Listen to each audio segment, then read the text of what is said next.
You're listening to the Hidden Killers podcast with Tony Brueski, featuring attorney, guest, and former felony prosecutor Eric Faddis. We're dealing with human beings here and people that, have emotions, have motives, have drives, have everything.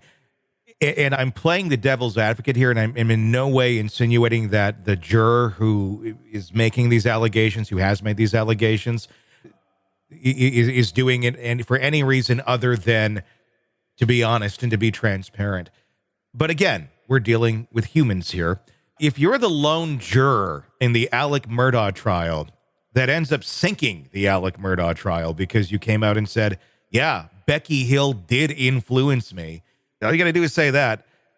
You're going to have a book deal. You're going to be on everything. You're going to make a lot of money immediately after that. And I don't think there's really any law to stop you from doing that or reason why that would be. You did your service to your community, to our country, to be a juror. And if that is your truth and that's what you're going to say, you are welcome to say it. And I'm sure there's $1 million there for a book. All you got to do is go on the stand and say that, and then make everyone's life a living hell who has to go in and have an Alex Murdaugh trial number 2. I'm just thinking here, that's got to weigh a little bit on that person's decision.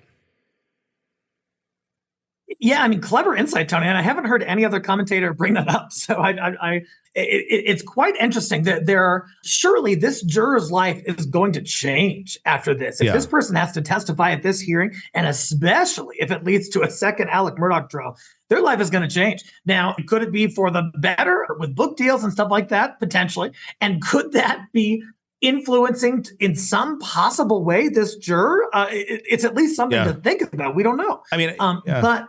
But yeah, the juror's life could also change for the worse. You could have, a bunch of people think Alex Murdaugh did it. And if you're responsible in a way for undoing that, what's, fresh hell awaits you from the public. I just don't know. It's an interesting thing. I guess it kind of almost depends where that individual's life is at this moment in time. Obviously, you just want honesty. If it did affect it, say it and be honest. Don't say it because, I did say that. Maybe it kind of influenced me, but it happened and it happened. And now it's like, but if I really play this up, essentially, there's a lot of incentive there. I could say, especially if you're like, I could use a change of scenery. You want to get out of the South Carolina low country and start a new life and get a bunch of money really quick. This could be like a ticket to do it. Again, I know nothing about this juror. I'm not trying to insinuate that they would do that. That would probably also be insanely improper, if not illegal, to be lying under oath, without a doubt. But if that is a version of what happened, or it is what happened, you got to think there's a little incentive there to make a big deal if you're the one that's going to be the big factor of getting Murdaugh a new trial.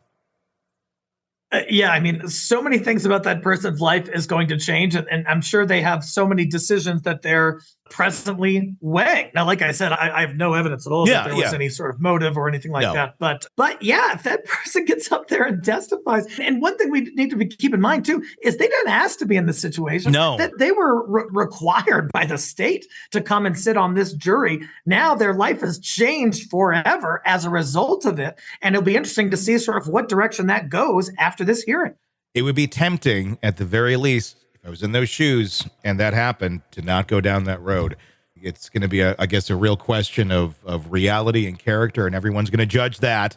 And the only person who truly knows is that individual. So whatever is said, it's got to be, am I cool with saying this? Can I live with saying this and doing this? And that's ultimately a question for that person, because ultimately they're not going to win either way. Sick of the ads? We are too. Start listening with no commercials now and get access to all of our episodes in advance of everyone else. Become a True Crime Today Premium Plus subscriber on Apple Podcasts. Search True Crime Today Premium Plus on Apple Podcasts or go to our podcast page and sign up now. True Crime Today Premium Plus. Sign up now.